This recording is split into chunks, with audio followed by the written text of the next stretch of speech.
ओम गणगणपते नमः। ओम नमो नारायणे नमः। 23वां अध्याय मणिग्रीव की कथा। महाराज दर्पधनवा ने महर्षि वाल्मीकि से विनयपूर्वक कहा, हे मुनिश्रेष्ठ, पुरुषोत्तम मास में दीपदान का क्या फल है? आखिर दीपदान क्यों करना चाहिए? मुझे बताने की आप कृपा कीजिए, क्योंकि मुझे इस बारे में कोई जानकारी नहीं है। महर्षि वाल्मीकि बोले, हे राजन, दीपदान की इस पाप नाशनी कथा को सुनने से 5 प्रकार के पाप दूर हो जाते हैं। यदि आप दीपदान करते हैं तो 5 प्रकार के जो आपके पाप है वो दूर हो जाते हैं।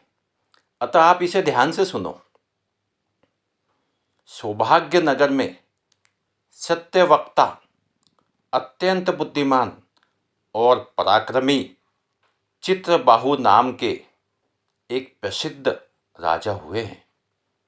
वह राजा सहनशीलता, सब धर्मों के जानने वाले, शीलवान, भगवत चरित्र सुनने वाले, पुत्रवान, हाथी घोड़ा रथ वाले तथा धन धान्य युक्त थे।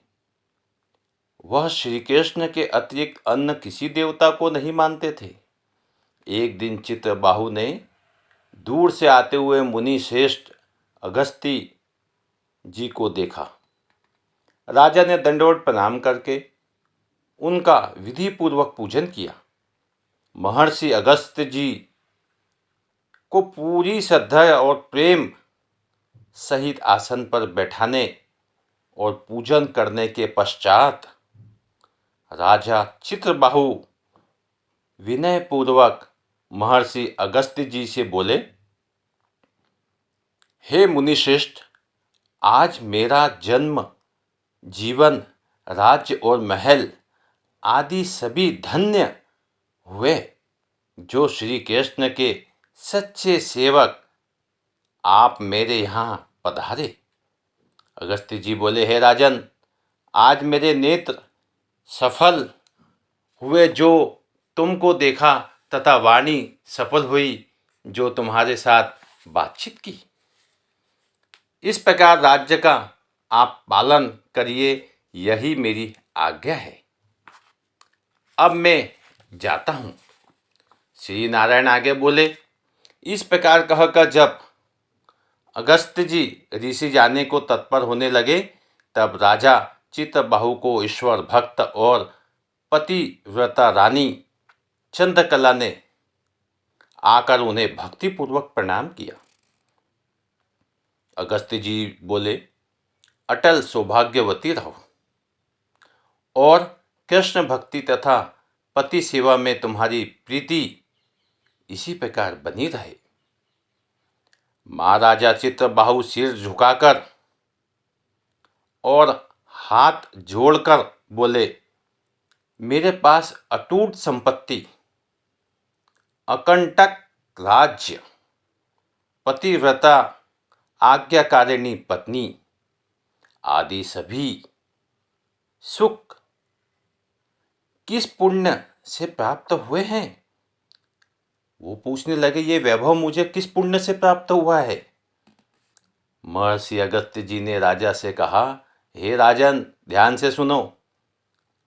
अपने पूर्व जन्म में तुम चमत्कार नामक नगर में शूद्र जाति में मणिग्रीव नाम से प्रसिद्ध थे और जीव हिंसा करने में लगे रहते थे। नास्तिक, दुष्ट स्वभाव के, किए हुए उपकार को न मानने वाले, शिष्टाचार से रहित तुम स्वभाव से ही थे। इस समय जो तुम्हारी पत्नी है, यही पूर्व जन्म में मन, वचन और कर्म से पति परायणा थी। पाप कर्म के कारण तुम्हें भाई बांधवों ने जाति से अलग कर दिया था। राजा ने भी तुम्हें तुम्हारे अपराधों के कारण तुम्हारा धन छीन लिया था, और जो बाकी धन बचा वह जाति के भाइयों ने छीन लिया था। इस प्रकार धन नष्ट होने पर तुम्हारी पुनः बहुत सा धन पाने की इच्छा हुई। धन नाश होने पर भी इस सती स्त्री ने तुमको नहीं छोड़ा, परंतु अन्य जनों से तिरस्कृत होने के कारण तुम नगर छोड़कर वन में जीवों को मारकर अपना निर्वाह करने लगे थे। अगस्त्य जी ने आगे कहा, हे राजन, उस जन्म में तुम शिकारी मणिग्रीवा के रूप में जैसे तैसे गुजारा कर रहे थे।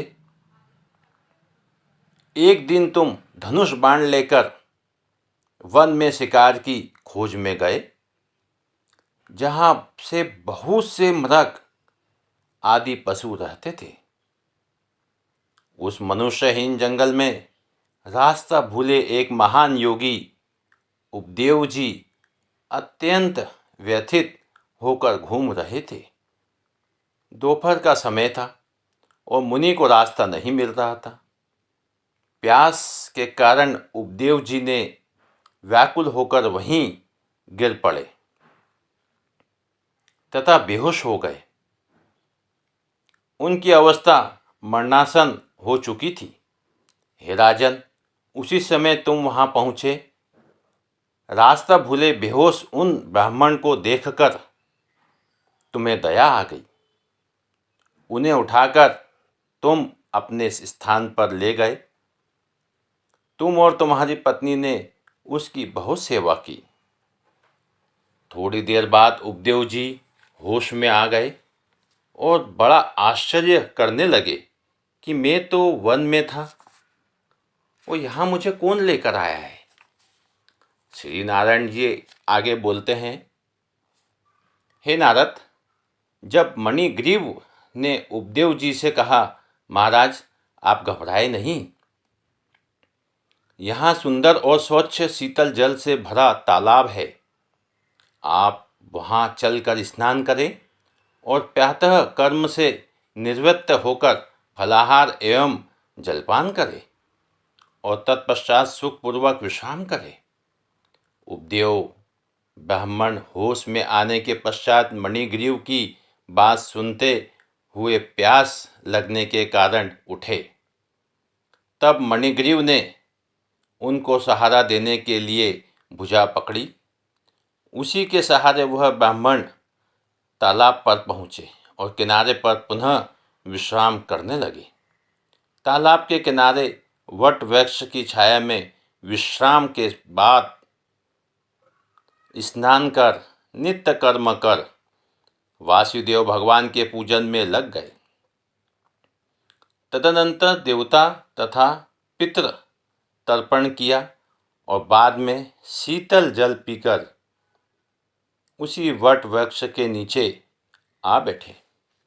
आगे की कथा सुनाते हुए अगस्त्य जी ने राजा चित्रबाहु से कहा, हे राजन, तब स्त्री के साथ मणिग्रीव ने आकर मुनि उपदेव जी को प्रणाम किया।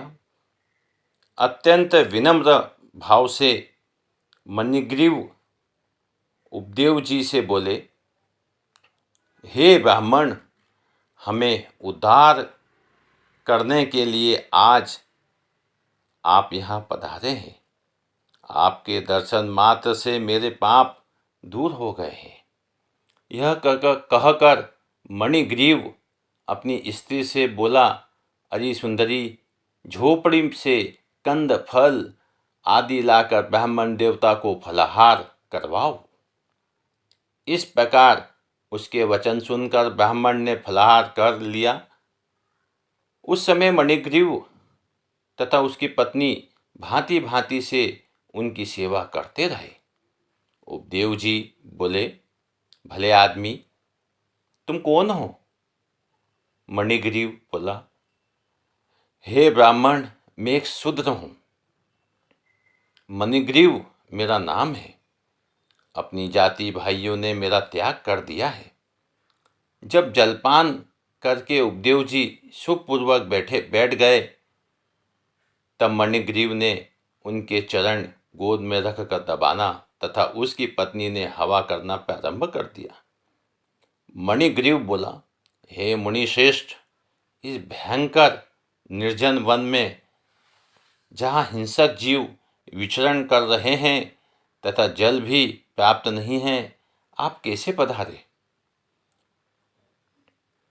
उपदेव जी बोले, महाभाग, मैं ब्राह्मण हूँ। प्रयागराज जाते हुए इस दारुण वन में आकर रास्ता भूल गया था। मैं थक गया था, प्यास बड़ी जोर से लग गई थी और मैं मरणासन में था। तभी तुमने मुझे जीवन दान दिया है। मणिग्रीव, तुम दोनों स्त्री और पुरुष ने इस घोर वन में वास क्यों लिया है, मुझे बता दो। कदाचित मैं तुम्हारे किसी दुख को दूर कर सकूं।